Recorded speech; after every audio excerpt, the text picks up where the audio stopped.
Hey guys, Paragon here. I'm coming at you with the insight scooped right from the depths of Diablo 4's Season of Blood. Strap in because I'm about to unveil secrets that will skyrocket your experience gains, flood you with legendaries each hour, and grant you an unending cascade of potent blood and blood lures, the ultimate arsenal for mastering and advancing all of your vampiric powers. Stick around as we delve into one particular game-changing vampiric power that's so fierce, it's bound to get a nerf. Plus, I've got insider strategies on amassing gold, along with the hacks to enhance your blood drop rate and experience when you need it the most.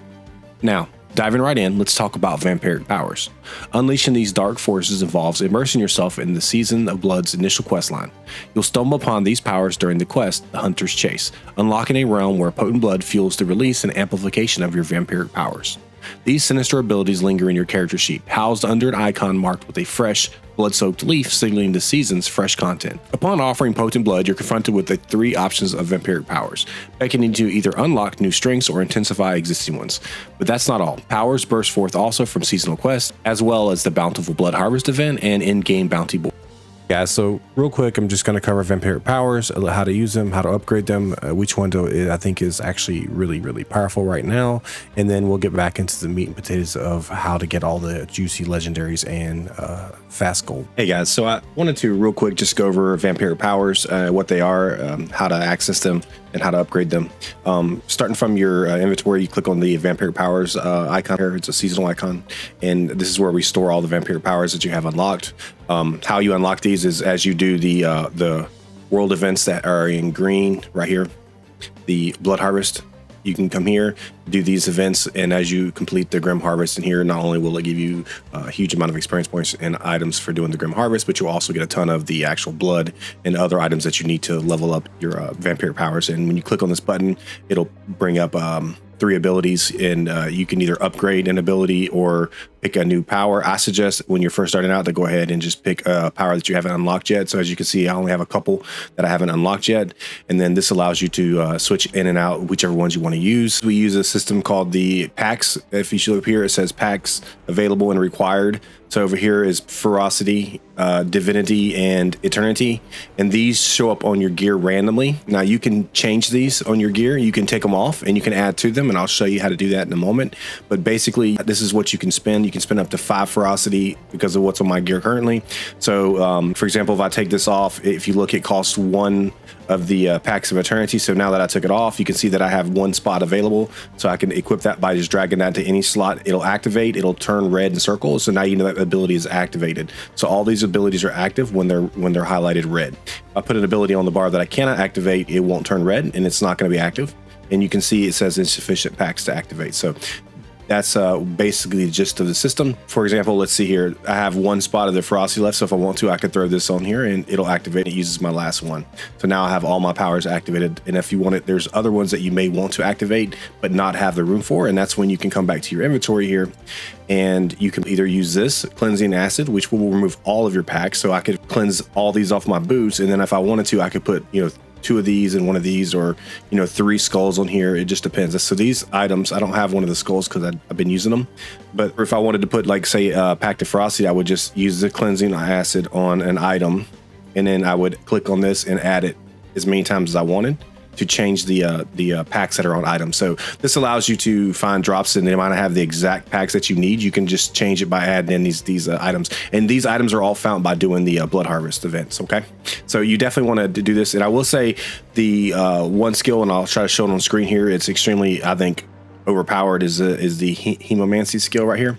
And especially for anybody playing like a life-based build that has a high amount of life. Now I don't have a lot of life because I'm playing a rogue and I'm low level right now. I will say this is really good because what it does is every time you attack, you deal 40% of your maximum life as physical damage to nearby enemies.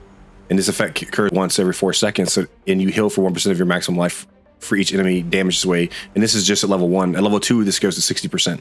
And so this is really strong. I wouldn't be surprised if this gets nerfed, but it's extremely powerful, especially if you're running like a necromancer, blood build, or another build that has like a lot of life. All right, so I just wanted to explain vampiric powers really quick. So now we'll get back into how to actually farm all the experience and what you should prioritize. Now let me break it down for you. Prioritize the blood harvest events.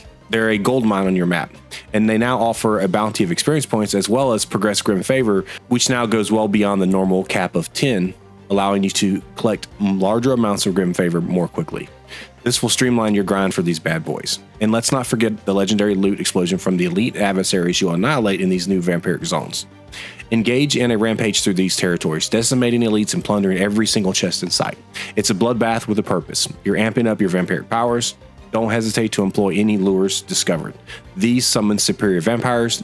Although they are tougher to slay, they are loaded with rewards, including legendary drops and keys unlocking treasure-laden chests throughout these zones. I've seen my inventory half filled with legendaries and my levels soar within mere minutes in these zones. For an optimized battle plan, sweep through these zones, aiming to complete the Grim Harvest events in each zone. Summon the secret vampires with your blood, crack open all the chests, and then cash in your Grim Favor. Rinse and repeat with every Blood Harvest resurgence. This method doesn't just rain legendaries, it's an XP bonanza as well. And the best thing now, trading in Grim Favor now yields a much higher amount of experience and gold, which makes it much easier to acquire gold this season. The moment you breach World Tier 3, hitting level 45, and find yourself yearning for some sacred gear, make a beeline for one of these zones. You're guaranteed to deck yourself out in a complete set of sacred gear in just a single zone. And here's a strategic tidbit. Hang on to the keys you collect. If you're on the cusp of advancing to World Tier 3 or World Tier 4 and anticipate a tier shift, stash those keys for safekeeping. That way, upon transitioning to the next world tier, you can effortlessly dart around, unlocking all those chests and swiftly snag yourself a full bag of either sacred or ancestral gear. It's a savvy preparation meeting seamless execution. All right, the last thing I want to say, guys, is as you progress through the season rewards, you'll unlock these smolder ashes. They will actually automatically unlock as you get them. Come into your seasonal blessing here, and you want to just put your points into the urn of blood when you're farming these blood harvests, as this will boost your acclaim that you earn. This is really good because it helps you get to the higher levels of acclaim. When you're done, you can easily just come in here and respec this. It's very, very cheap, and then just put it back into experience points or whatever else you want to do, and then go about your business. And then when it's time for the next one to go back to do another blood harvest, take it out and then put it back in. And that's kind of what I do. And it just makes it a little bit easier to get the acclaim up. Okay, guys, so I want to just give a TLDR, which is basically dive into the Blood Harvest events for a massive experience boost, optimizing each session for efficiency. This will unlock and enhance your vampiric abilities, allowing you to easily upgrade them to higher tiers of power. You want to navigate through these zones to get all the great loot, capitalizing on high tier vampires, treasure chests filled with legendaries, employing this efficient event cycling and resource management for consistent, rewarding gameplay, farming the Blood Harvest, doing the Grim Harvest events inside these, and then repeat this when necessary every time the event is up again. Will maximize your experience gains, give you tons of legendary drops, and when you're ready to transition to World Tier 3 and World Tier 4, it will allow for easy gearing of sacred and ancestral gear, allowing a very smooth transition. As our time together in this video winds down, I'd like to take a moment to reflect with you, my fellow gamers, on a personal milestone looming in my horizon. I stand on the cusp of reaching 1,000 subscribers, a number that, while it may seem modest to you, holds profound significance for me. This isn't just a rung on the ladder of the YouTube metrics, it's a testament to the vibrant community we're building here together. Every click of the subscribe button fuels my journey, bringing me one step closer to that coveted 1K mark. But beyond the numbers, it's the solidarity, the shared passion, the collective wisdom, and the communal triumphs that truly matter. Each new subscriber is another voice in our conversation, another champion in our ranks, another friend on our shared journey through the vast landscapes of gaming. Reaching 1,000 subscribers means amplifying the chorus of our community, where every story, insight, and victory is celebrated. It's about crafting a space where the thrill of gaming is the heart of all discussion, and the joy we derive from it is the pulse. So if you felt a connection, shared in the excitement, or found value in our time together, I invite you to hit that subscribe button. Join me in nurturing this sanctuary for gamers, theory crafters, and digital adventurers alike. Your support is more than a subscription. It's a bridge to a future where our community thrives on camaraderie, insight, and the unadulterated joy of gaming. Let's embark on this journey, guys, because in this ever-expanding digital universe, while games may be played by individuals, it's together that we transform them into something extraordinary. Thank you for being part of this journey. And remember, every interaction, every comment, every shared experience is a brick in the foundation of what we're creating here. Until next time, guys, stay passionate and game on.